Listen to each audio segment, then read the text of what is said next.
It's Christmas Eve and we are making lasagna. So, this tradition started a few years ago. I've been vegan, it'll be 6 years in January, but on Christmas, I didn't really find anything that satisfying, and I wanted something that felt big and special, and I had to put some effort into, but wasn't too hard to make me exhausted. And I came up with the idea of making lasagna. Now, I didn't know at the time that a lot of Italian families have lasagna at Christmas. I'm not Italian, there's no Italian in my blood. I do love their food. Big fan of Italy. Love their coffee. But I didn't know this was a common thing. I thought it was being very original. Turns out I wasn't. But it is delicious. So every year at Christmas now, I make myself a vegan lasagna. I use Beyond Meat. So it's like a very meat ragu kind of lasagna, and I make a bechamel, and that's it. There's no ricotta. That was really hard to source, to be honest. There's no ricotta, there's no spinach, there's no other stuff in it. It's pretty straightforward. And last year I filmed a TikTok of just a really quick rundown of how I make it. I did a two-parter, but I didn't include measurements. So this year I decided, okay, I'm going to actually measure everything out and show you how I do it. Even though mostly, to be honest, I do it by feel, but I actually did measurements this year. Now and again, you're going to see my watch pop up, and that's just because I want to show you real time how long it's taking me to cook this so that you can know it's actually not that hard to cook a whole lasagna. I'm doing it Christmas Eve. We do Christmas dinner on Christmas Eve, so I'm basically just cooking right through to dinner, and it's not that hard, really. I have an hour now to kill, and that, you make a ragu, you make a bechamel, you put it together, you got a lasagna. It's not particularly difficult if you don't want it to be. I think the hardest thing on Christmas is when you live with people who eat meat and you have to try to figure out how to use the oven together. We don't have fancy multiple wall ovens. We have an oven. So trying to figure out how they're going to cook and I'm going to cook is a bit of a challenge. Normally my family does turkey on Christmas, and turkey rests for about an hour, which is about the same time as the lasagna takes to cook. So that's always worked. But this year they've gone with a ham, and the ham takes 2.5 hours in the oven. So trying to figure out how to cook the ham and cook the lasagna was a little more difficult, but we've worked it out. The ham is in right now. When the ham comes out, the lasagna goes in. The ham's going to rest. We think it'll all come together. I will let you know how it goes. But yeah, join me for Christmas lasagna.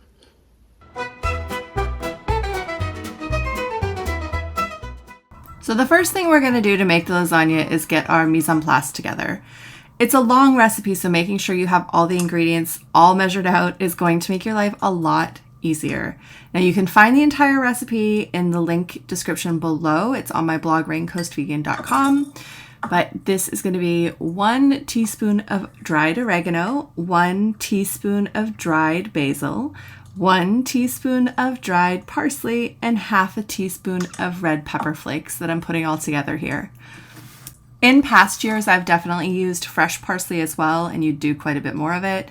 But my parsley is dead already, so I couldn't use any. I grow parsley in my garden, but I didn't have any that I had dehydrated, and my fresh stuff was gone. So I'm using the dried, and it's fine. Dried herbs are totally fine. Don't make anybody feel that you absolutely have to have fancy fresh herbs.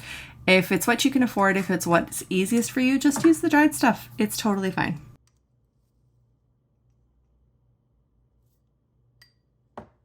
I'm also putting a towel underneath my cutting board because it has a tendency to slide around, and I'm about to cut onion and I don't want to cut my fingers. So many recipes will call for a large onion and then not explain what a large onion is. So in this case, we're using red onion, and I'm actually just going to weigh it out. I weigh it with the skin on because that's how you would do it in a grocery store. It's 350-ish grams.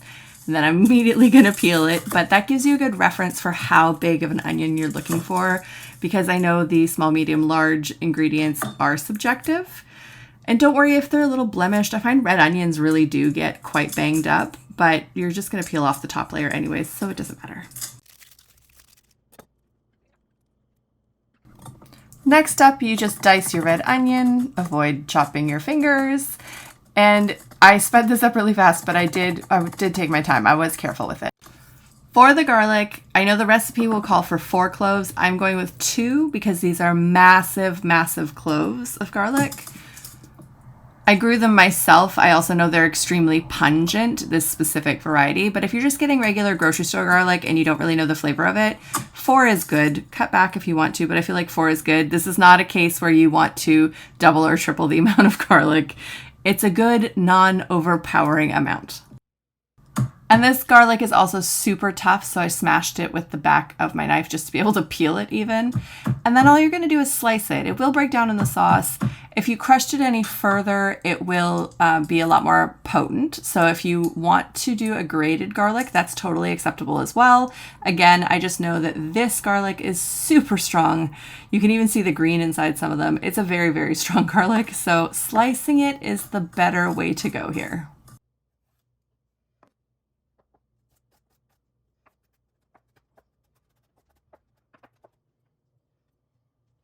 So 10 minutes in, our mise en place is done and we're ready to cook.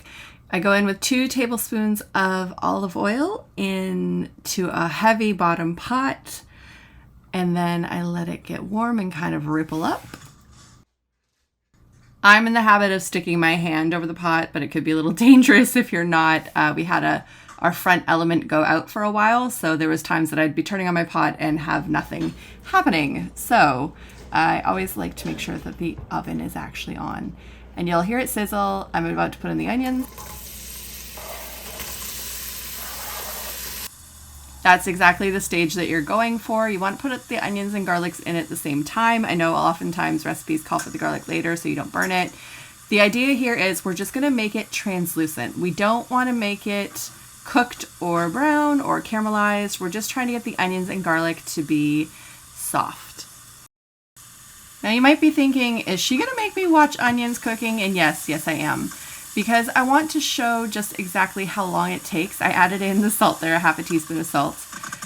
It takes 5 whole minutes for this process. And I think sometimes when we read directions that say like soften or translucent, people don't 100% understand what that means if you're just learning to cook. It actually is a term that can be a little confusing.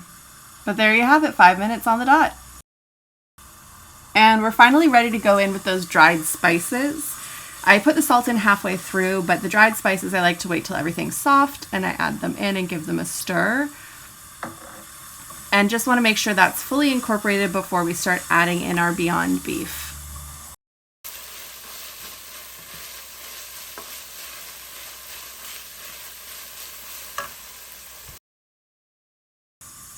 From here, we're going to add in 2 340 gram packages of Beyond Beef. I don't know what that is in Imperial, but that's what the package looks like. I'm sure you've seen them in your grocery stores.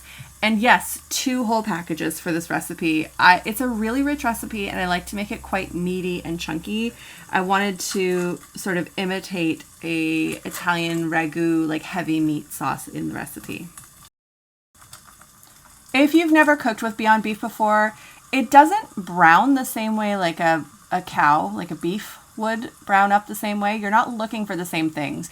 What you will notice here is I chunk it up pretty well and then I let it cook, but it isn't going to turn that gray color. A lot of liquid is going to come out of it. That's all fine. It will work. It just is slightly different than what you might be used to cooking. Tastes great though. I've found this is a really, really accurate substitute. For me, I've been a vegan for 6 years now, so yeah, but just smash it up roughly. You don't have to make it really fine. I prefer to leave lots of lumps in my finished product, so just sort of bash it up a bit, and then we're gonna let it cook out.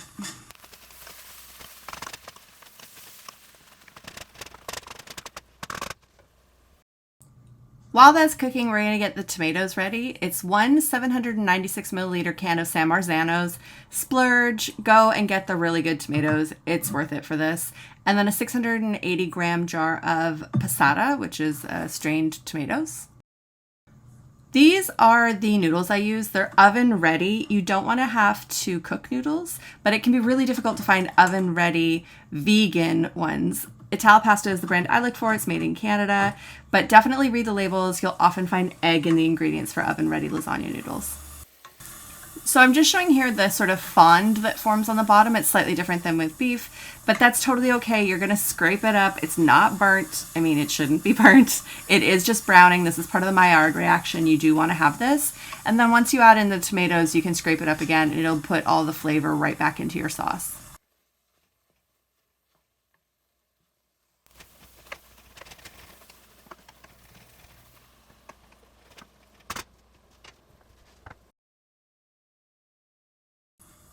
And we're finally ready for the tomatoes. Dump in the San Marzanos and then take the can and rinse it out with water a little bit, just like a quarter full of the jar, and pour that back in with the sauce as well. You don't want to waste any of that liquid gold that's in those cans of tomatoes. And then you're going to sort of stab up the San Marzanos. I know some people will crush these with their hands. That's fine too if you want to do it that way. I just love big chunks in the sauce, so stabbing it in half with the spoon is fine with me too.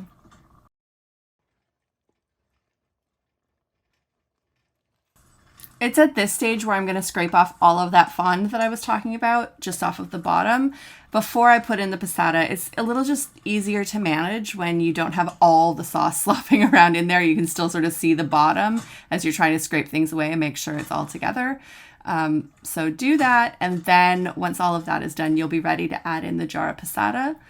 And the passata as well, you're just going to pour it in and then rinse it out again with the water. Get all of that stuff out there. Tomatoes are really hard to grow. I tried to do it myself this past year and it was a complete failure. So let's not waste those tomatoes, guys. Use every part of it.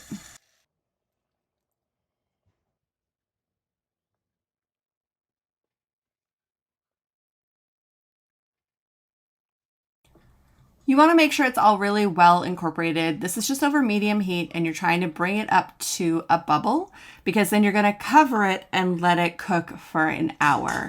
So just stir it all together. We're at time check, we're at 2:09. We started at 1:45.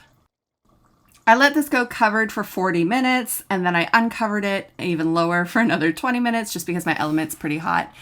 And then it was ready to go.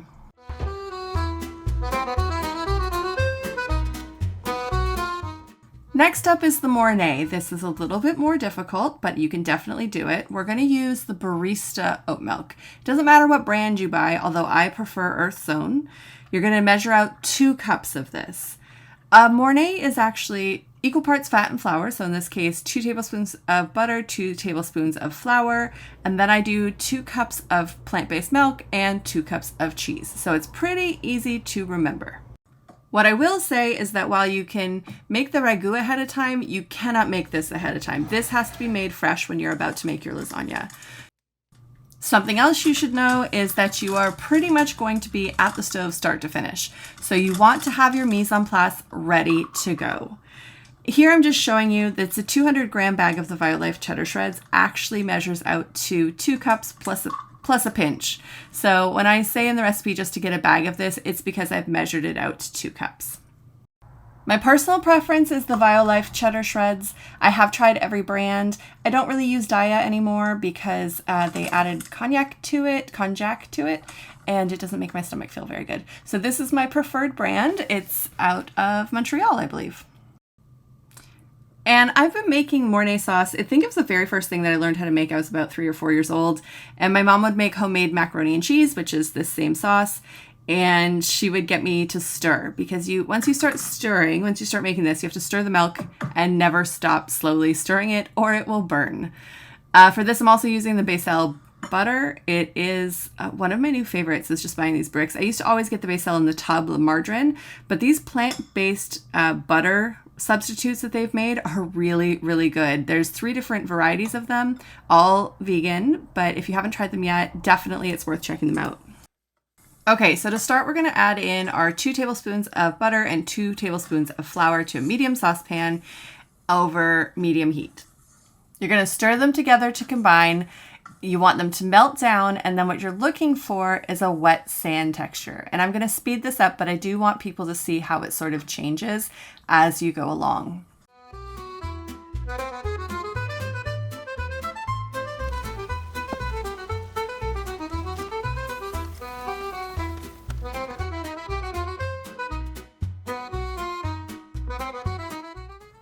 And finally, this is the texture that we're looking for. This is the wet sand. It's sort of foamy a bit as well. It's not too dark in color. You're not trying to cook down. This isn't a gumbo or anything like that. This is exactly what you're looking for. And now to this, we're going to add in our milk. You're going to incorporate it very slowly. That hiss is part of the reason why. You want to mix in a little bit and then make sure it's fully incorporated. It'll form like a bit of a paste, kind of. And then you're going to add in a bit more milk. And you're going to keep doing this over and over until you've gotten rid of all of your milk. But that sort of paste that it's forming, you're still cooking out the flour a little bit. And then you're going in with some more milk after that. This is a really crucial step. Don't sort of fast forward through this part. You want to get out the lumps because there's no other way that they're going to cook out. This is the way that your sauce is going to thicken. A roux is a thickener for a sauce, similar to a slurry that you might make with cornstarch as a thickener. Or if there's other methods that you can thicken, but a roux is the most common. And honestly, once you've mastered a good plant-based version of this, you can put it on broccoli and cauliflower cheese and bake that. You can make macaroni and cheese and make that. It's an all-around good sauce to have. Now the next part is the hardest part. You have to stand here and stir it, and don't stop stirring it, and just keep stirring it. You're going to wait for it to come up just warm enough before it would boil, but if you stop stirring it, the milk will burn and everything will be ruined. So you literally have to stand here and just keep stirring and stirring and stirring. Now I fast forwarded that for you, but in reality, it does take quite some time. Just be patient. Now you're going to add in half of the cheese, and actually looking at my watch there, it only takes 8 minutes, but 8 minutes of standing and stirring feels like ages. So you're going to put in half of the cheese and incorporate that into the bechamel. This is actually a bechamel at this point until you start putting in the cheese, then it becomes a Mornay. So you're going to add in the cheese, and when those start to incorporate, then I add in the other half. And guess what? You get to keep stirring and stirring and stirring again. And then you're going to add in the rest of the cheese and make sure that you can't see any of those orange strings that are in there. It needs to be fully melted all the way. And this time you are trying to bring it to a bubble, a boil, kind of somewhere in there. You're going to notice it'll all of a sudden start bubbling like that and then suddenly get a lot thicker. You want it to be able to coat the back of a spoon, and you'll know when it gets there, is what my mom always likes to say. But if you don't know, this is kind of what you're looking for. Now, don't leave this on the burner the way that I did and walk away from it, because it will burn quite rapidly. But you want it to be to this bubbly thickness, and then you're going to take it off the heat because we are finally ready to assemble the lasagna.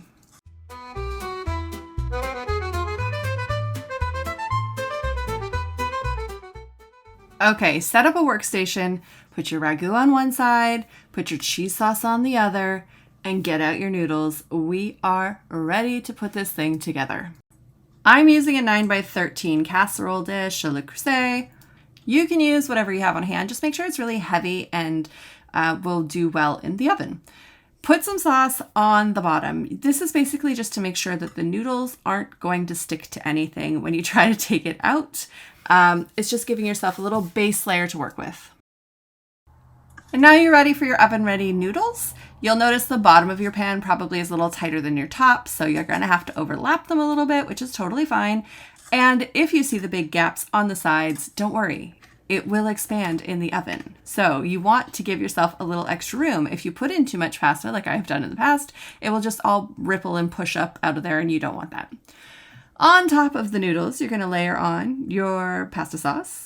And then once you have a good layer of that, and don't get too heavy with it. Remember, you got a couple more layers to go. Then on top of that, you're going to spoon on your Mornay. And it's pretty simple. You just repeat the steps. It'll be noodles, sauce, Mornay, noodles, sauce, Mornay. And then the top layer, you're going to put some sauce, and then all the rest of the Mornay. That is the topping. We're not topping this with extra cheese or anything. That's the thing that's going to bubble up and get crispy in the oven. So make sure you are pacing yourself with these layers. You do not want to get to a point where you've run out of cheese sauce for the top. And you can see, like I said before, the meat sauce is quite chunky. That's why I call it a meaty, in quotations, vegan lasagna. Even after an hour of cooking the sauce by itself, it does still keep quite a good shape to it. It gives a lot of heft when you're eating it later. So it feels really rich and decadent. Here is the rest of that cheese sauce as promised in the bottom of my copper pot.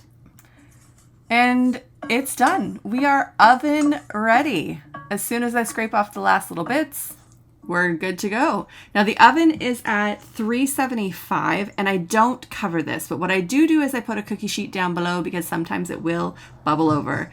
This is 1 hour later. Look at that thing.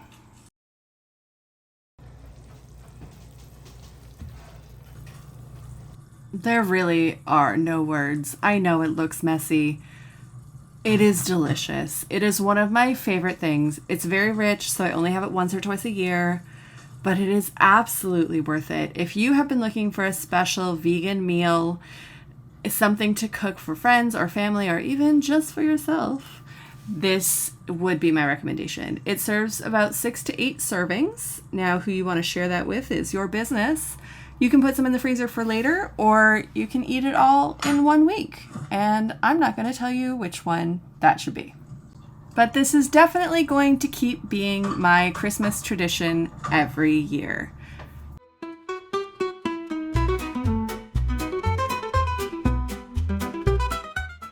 Thank you so much for watching my meaty vegan lasagna. You can find the full recipe at raincoastvegan.com. The link is below in the description as well. Please, if you like this video, like and subscribe it. I am trying to make it up to that 1,000 subscriber mark right now, so that would be super helpful. I would really appreciate it. And leave me a comment. Let me know what you like to eat for a holiday or a special occasion. What's that recipe that you go the extra mile for every time? And that's it for this week. I will talk to you later.